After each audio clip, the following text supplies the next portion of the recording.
Here at 6:33, a major legal development out of New Orleans will allow newly elected criminal district court clerk Calvin Duncan to actually take office today. Yeah, all eyes are on the criminal court today to see when Duncan gets there. A federal judge did put that state law that was signed into law by the governor late last week on hold, and it happened just hours before Duncan was set to assume office here and the law was set to take effect. Mike McDaniel live over at the courthouse this morning to fill us in on what we are expecting to see today, Mike.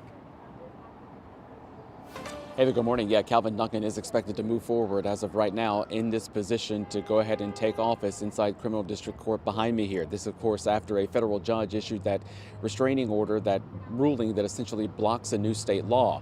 That new state law would have eliminated Duncan's position, the one he was elected to do.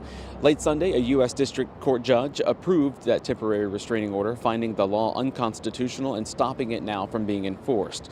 Well, that order halts action by Governor Jeff Landry and Secretary of State Nancy Landry, who had been preparing for the law to take effect overnight. This legislation, Senate Bill 256, would have combined the Orleans Parish Criminal Clerk's Office with the Civil Clerk's Office, effectively eliminating the role Duncan won by a wide margin in the November election. Duncan, who spent nearly 3 decades in prison before being exonerated and later became an attorney, challenged that law in court, arguing it unfairly targeted him and undermined the outcome of that election.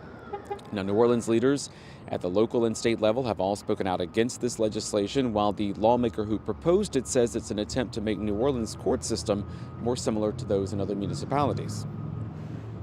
New Orleans area has twice as many judges as any other judicial district per capita, and we've never right-sized things since Katrina hit. This is a flagrant, naked, raw power grab by people in Baton Rouge who want to control the city of New Orleans. And my message to the people of New Orleans is that we don't give away our power. This temporary restraining order is temporary. It will last only 14 days, so the legal fight is far from over, but we do expect Duncan to be taken office today. Live from Criminal District Court, Mike McDaniel, WWL Louisiana. Guys.